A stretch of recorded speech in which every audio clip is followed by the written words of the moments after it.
Rain pattered steadily against the windows of a modest apartment tucked away in the outer districts of Washington, D.C. The dim glow of computer monitors lit up the cramped room, reflecting off walls covered in maps, notes, and photos connected by red string. In the center sat Lena Qureshi, a 28-year-old cybersecurity genius, 8 months pregnant and on the FBI's most watched list. Lena wasn't always a fugitive. At one point, she had been a rising star at a tech company contracted by the Department of Defense. Her innovations in encryption software had won her quiet admiration in classified circles. But what no one saw coming was her quiet rebellion, a rebellion born out of ethics, not chaos. 2 months ago, Lena had uncovered a top-secret surveillance program codenamed Phantom Gate, hidden in the back end of the system she had helped build. It wasn't just watching foreign threats. It was spying on U.S. citizens without warrants, including journalists, activists, and even children. When she brought her concerns to her supervisor, the next day her access was revoked, and 2 FBI agents showed up at her doorstep. Since then, her life had spiraled into a game of cat and mouse. She fled her condo, dumped her government-issued phone, and began leaving behind digital footprints just enough to throw off the agents following her.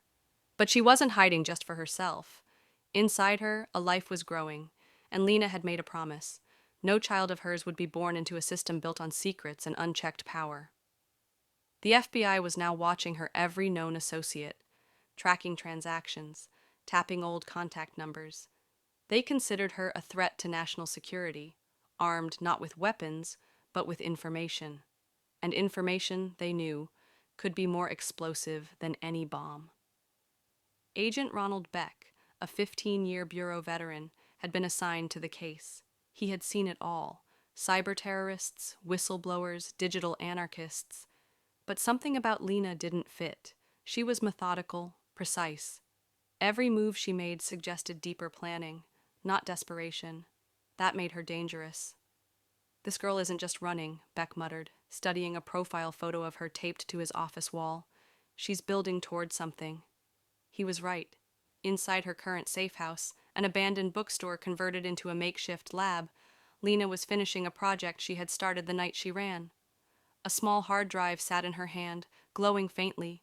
It contained a portion of the Phantom Gate code, detailed logs, and audio of high-ranking officials acknowledging the program's illegality. She had already encrypted it into 5 separate fragments, scattered across different blockchain servers. Only she knew how to reassemble them. Her plan wasn't to destroy the system, it was to expose it, to shine a light so bright the government couldn't hide the truth any longer. But to do that, she needed to stay free. Just long enough. Her hand instinctively moved to her stomach. A soft kick. Her baby was awake. "It's almost time," she whispered. Outside, a black SUV rolled slowly past the bookstore. FBI surveillance teams were closing in. Lena knew she only had days, maybe hours, before they'd find her. But she wasn't afraid. She was prepared. The question wasn't whether the FBI would catch her. It was, what happens if they don't? And that question was keeping the Bureau up at night. Lena's breath came in short, timed bursts as she leaned against the bathroom sink.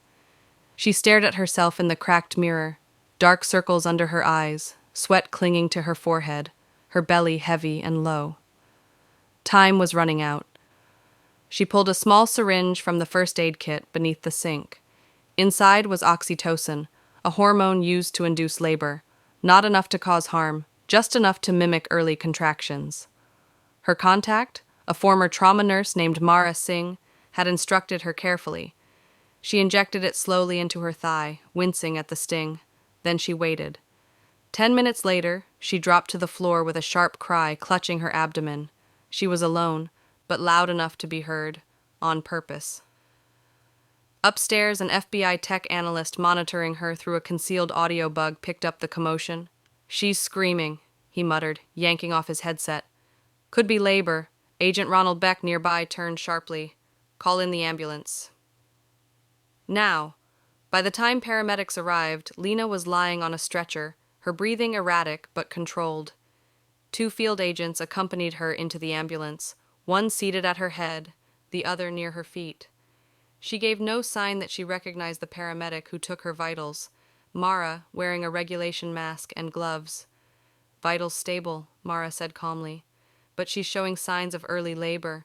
We need to get her to St. Vincent's. Fast Beck, following in a black SUV, had already called ahead to secure a room and assign hospital security. But that wouldn't matter. Lena and Mara had planned for this inside the emergency wing. Lena was wheeled into a private room on the third floor. The attending OB-GYN, also vetted, gave her a cursory exam and nodded silently to Mara. We need to start prepping her for delivery, he said. Agents, please wait outside. This is a sterile zone. Begrudgingly, the agents complied. Behind the closed doors, the switch began. From a concealed compartment in a supply cabinet, Mara pulled out a nurse's uniform, a wig, a surgical mask, and a folded wheelchair. Lena quickly changed while the doctor dimmed the lights and started the fetal monitor, its beeping masking their movements. Your vitals are still climbing, Mara warned, handing Lena water. The oxytocin's doing its job. Lena nodded. I just need 15 minutes. Can you cover the monitors? I've got it. Lena placed a pillow under the sheets to mimic her form, then climbed into the wheelchair and pulled a blanket over her lap. With the mask and nurse's ID badge in place, she looked the part. Barely, Mara pushed her out casually, nodding to the agent seated near the door. Vitals are stable now. We're transferring her for ultrasound. Neither agent flinched. Hospitals were full of procedures they didn't understand. That was their weakness. In the basement parking garage, a black food delivery van idled near the loading dock. Inside waited Jared, a courier with a history in activist networks. He opened the side door as Mara wheeled Lena down the ramp. She's clear? He asked. Go, Mara replied, handing him a burner phone. She knows what to do next. Lena climbed in, stripping the nurse uniform. She pulled on jeans, a hoodie, and tied her long hair back. Her belly still ached, but her mind was sharper than ever. As the van pulled away, she turned to look at the hospital disappearing behind them. They'll know soon, she said quietly. Jared chuckled. They already do, but they're 2 steps too slow. Upstairs, the agents became suspicious after 25 minutes passed. Beck stormed into the delivery room with 2 security guards. The bed was empty. A plastic doll, rigged with a heart rate sensor, beeped steadily under the sheets. A note was taped to its chest. You were watching the wrong heartbeat. Beck ripped it off, cursing under his breath. His phone rang. It was the field office director. She's gone, he admitted. Vanished. There was silence on the line. Then, find her. Before the public finds out what she knows. 30 minutes later, Lena was hundreds of miles away, riding through an empty stretch of highway. She closed her eyes, resting her hand on her stomach. You did good, Jared said. Glancing at her through the rearview mirror, Lena opened her eyes. Not yet, but we're getting closer. Behind them, the FBI scrambled to control the narrative, but the woman they called a threat was now something far more dangerous. A ghost with a story that could bring down the system. The FBI's headquarters in Washington buzzed with frantic energy. Agents worked overtime, phones rang nonstop, and computer screens glowed with satellite feeds, call logs, and traffic camera footage. Every piece of surveillance the Bureau could legally and illegally pull was being used to hunt down Lena Qureshi, but she was nowhere.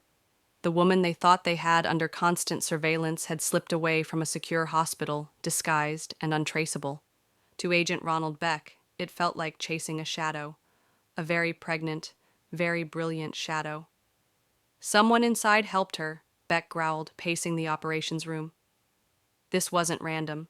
The hospital, the timing, the nurse, this was orchestrated. An analyst hesitated. Sir, we're also seeing signs of a coordinated data leak. Encrypted files are appearing on the dark web, 5 fragments so far, all tied to Project Phantom Gate. Beck's eyes narrowed. She's not just running, she's releasing it. Miles away, Lena sat in a candlelit motel room deep in the Colorado Rockies. Her laptop sat open on the bed, VPNs and proxies bouncing her signal across 6 continents. She had just uploaded the 4th data fragment. Audio files of federal officials discussing illegal surveillance methods on children's smart devices. The public didn't know it yet, but the cracks were beginning to show. Activist groups were picking up the data. Independent journalists were digging. The fifth and final fragment, the one that directly linked high-ranking FBI and NSA officials to the operation, was scheduled to go live in 24 hours. She glanced at her burner phone. A message from Mara flashed. "They know you're behind it." "Keep moving," Lena nodded to herself. She already was. Back in D.C., panic began to spread through the upper echelons of government. An emergency meeting was called behind closed doors. Senators demanded answers. The Attorney General ordered an internal audit of Phantom Gate, but quietly, without alerting the media, Beck knew the Bureau's credibility was at stake. They weren't just chasing a fugitive anymore. They were in damage control. Every failure to catch Lena made them look weaker, more complicit. "Leak protocols are failing," an agent reported. "We can't stop the uploads without exposing our own interference." Beck clenched his jaw. "We underestimated her." A pause. "No," he corrected himself. "We underestimated her purpose." Lena drove west, through stretches of desert under a crimson sky. She stopped only for fuel and food. Her hands trembled from fatigue and tension, but her mind stayed sharp. The baby was due in just a few weeks. She thought often of what kind of world her child would be born into. If she succeeded, maybe, just maybe, it would be one with a little more truth and a little less fear. At a quiet rest stop, she uploaded the final fragment, the one that named names. Her phone buzzed once more. "It's out!" "They're losing control," she smiled faintly. "Good." Hours later, major news outlets exploded with headlines. "Whistleblower exposes illegal U.S. surveillance program." "Leaked files tie FBI officials to citizen spying scheme." "Expecting mother on the run, hero or hacker?" Public outrage surged. Congressional hearings were demanded. Civil rights organizations called for resignations. And through it all, no one could find Lena Qureshi. She had become a myth, a pregnant woman who had outwitted the world's most powerful intelligence agency and lit a fire of truth in her wake. Back in the motel, Lena packed her few belongings. She didn't need to run anymore, just hide long enough to give birth. Then she'd disappear for good. Her final message to the world went live that night. "I didn't run because I was afraid. I ran because you needed to know the truth. My name is Lena Qureshi. I am a mother, I am a citizen, and I will not be silent." Some called her a traitor, others a hero, but the FBI would remember her as something else entirely, the one that got away and brought the system to its knees.